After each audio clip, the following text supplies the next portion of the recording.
तुगलक ने 5 major large canals का construction करवाया था। ठीक है, उसके बाद उसने और भी चीजें करी हुई हैं। फॉर एग्जाम्पल जैसे कि उसने इरिगेशन टैक्स लगाया था जिसको कहते हैं हक ए शर्ब। ठीक है, 1/10 ऑफ द प्रोडक्शन, जितनी भी पैदावार हुई है उसका 1/10 इरिगेशन टैक्स है, सिंचाई कर है। ठीक है, किसके लिए है?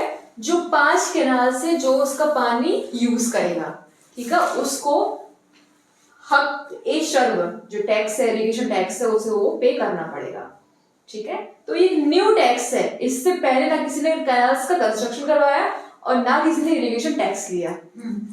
ठीक है, फिर है जजिया, मैंने बताया था जो ब्राह्मण्स पे इम्पोज किया गया था, लगाया गया था, और ब्राह्मण्स पे इससे पहले कोई टैक्स नहीं लगता था। फिरोज शाह तुगलक ही पहला ऐसा रूलर था जिसने ब्राह्मण्स पर टैक्स लगाया। ठीक है, और इससे हॉर्टिकल्चर में इंटरेस्ट ज्यादा था फिरोज शाह तुगलक को, तो उसने 1200 फ्रूट गार्डन्स दिल्ली में प्लांट करवाए थे। ठीक है, ताकि जो हॉर्टिकल्चर में इंटरेस्ट था और जो फ्रूट्स की क्वालिटी है वो इम्प्रूव हो सके। ठीक है, तो और स्टेप्स भी लिए थे, कुछ मेजर्स भी लिए थे जो फ्रूट्स की क्वालिटी को इम्प्रूव कर सके। ठीक है, तो उस टाइम पर ये बड़ी बात थी क्योंकि इससे पहले ना किसी को हॉर्टिकल्चर में इंटरेस्ट रहा था और ना किसी ने मतलब फ्रूट्स की क्वालिटी को इम्प्रूव करने का कोई भी एफर्ट किया था। ठीक है, और जो अशोकन पिलर थे 2, कौन से? अशोकन पिलर थे, जो मैं आई थिंक भूल गई हूँ। एक हरियाणा से था और मैम एक मेरठ से था। ओके, तो फिरोज शाह तुगलक में हमने डिस्कस क्या किया था कि उसने 5 बड़ी कैनाल्स का कंस्ट्रक्शन करवाया था। ठीक है, अब जो भी फार्मर्स उन कैनाल्स का वाटर यूज करेंगे उनको इरिगेशन टैक्स, सिंचाई कर, जिसका नाम है हक ए शर्ब, उसे पे करना पड़ेगा। और हक ए शर्ब कितना होगा पैदावार का?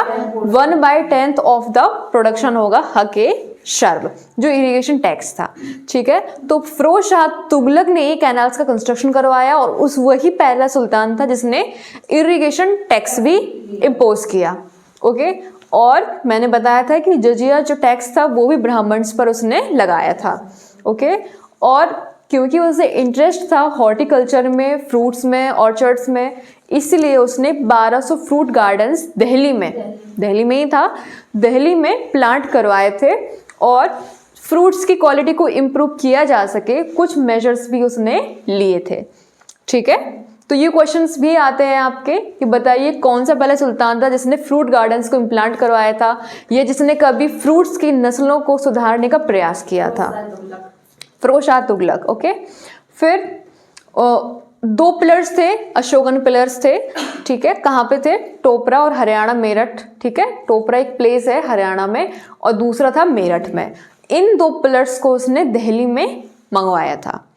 ठीक है, और ट्रांसलेशन डिपार्टमेंट, ट्रांसलेशन का मतलब जानते हैं, अनुवाद विभाग, उसकी भी स्थापना करी थी, सेटअप किया था, ताकि जो हमारी संस्कृत टेक्स्ट हैं उनको पर्शियन लैंग्वेज में ट्रांसलेट किया जा सके, क्योंकि हमारा लिटरेचर बहुत ही ज़्यादा रिच था। ठीक है, जो हमारे पुराणास हैं, संस्कृत टेक्स्ट हैं, वेद वगैरह हैं, उन सबको पर्शियन लैंग्वेज में ट्रांसलेट किया जा सके। ठीक है, इसीलिए एक अनुवाद विभाग की स्थापना फिरोज शाह तुगलक ने करवाई थी। ठीक है, तो क्या आपको इतना समझ में आया? ठीक है, मैं एक बार फिर से रिवाइज करवा देती हूँ। हक ए शर्ब, इरिगेशन टैक्स इम्पोज किया था, 1/10 ऑफ द प्रोडक्शन जजिया टैक्स इम्पोज किया था। ठीक है, 1200 फ्रूट गार्डन्स दिल्ली में प्लांट करवाए थे और जो फ्रूट्स की क्वालिटी थी उनको इम्प्रूव करने के बहुत सारे मेजर्स और स्टेप्स भी लिए थे। ठीक है, क्योंकि उसको इंटरेस्ट था हॉर्टिकल्चर में। और अशोकन पिलर्स थे 2, उनको भी दिल्ली मंगवाया था उसने। ठीक है, फ्रॉम हरियाणा के टोपरा से एंड मेरठ से। और ट्रांसलेशन विभाग की भी उसने स्थापना करवाई थी। ओके, और सबसे इंपॉर्टेंट इनका क्या रहा है? 5 मेजर कैनल्स का कंस्ट्रक्शन और कौन, हाँ, और 300 सिटीज का भी उसने निर्माण करवाया था, न्यू सिटीज बनी थी ये।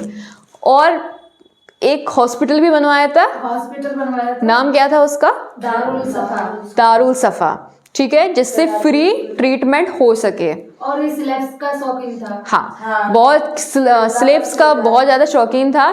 तो कितने स्लेब्स थे इसके अंडर में जो वर्क करते थे? 1,80,000, जो सबसे ज्यादा अभी तक की स्लेब्स की काउंटिंग फिरोज शाह तुगलक के काल में ही मानी जाती है, ठीक है। इसके केयर के लिए वो बनवाया था, हाँ, उन्हीं की केयरिंग के लिए क्या बनवाया था? दीवाने बंदगान, ठीक है। और मैंने इसमें और क्या आपको बताया फिरोज शाह तुगलक में? और मैंने आपको बताया था कि वो पुअर्स के लिए, ऑर्फन्स के लिए, हाँ हाँ, जो फाइनेंशियल असिस्टेंस देता था दीवाने खैरात के तहत देता था, ठीक है। हाँ, पुअर्स के लिए, और जो कम्युनिटी, जो मुस्लिम गर्ल्स हैं उनकी सबकी मैरिजेस को अरेंजमेंट करवाना, वो सब उसने भी किया। मतलब वेलफेयर स्कीम्स, वेलफेयर पॉलिसीज बहुत ज़्यादा रही हैं फिरोज शाह तुगलक की, ठीक है। तो कभी ऐसे क्वेश्चन आता है कि इरिगेशन टैक्स किसने इम्पोज किया, या कैनाल्स का निर्माण किसने किया, ट्रांसलेशन डिपार्टमेंट, इसने भी एक डिपार्टमेंट को किया था, डिपार्टमेंट बनाया था, जो मैंने आई थिंक पहले डिस्कस किया आपसे, क्या आपको याद है? PWD, public works department, PWD। और एक और करवाया था,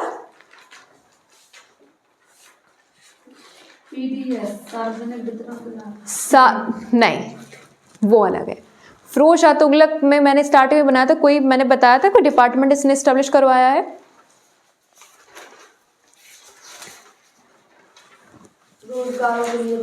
हाँ हाँ, रोजगार दफ्तर भी बताया था उसने, ठीक है, ताकि जो अनएम्प्लॉयमेंट की प्रॉब्लम्स है उसको टैकल किया जा सके, ठीक है। तो ये मेन बातें हमने फिरोज शाह तुगलक में पढ़ ली हैं।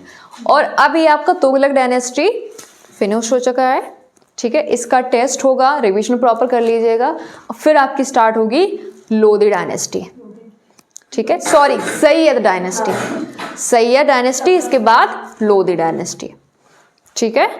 कोई क्वेश्चन है, कोई डाउट है? No ma'am. ओके।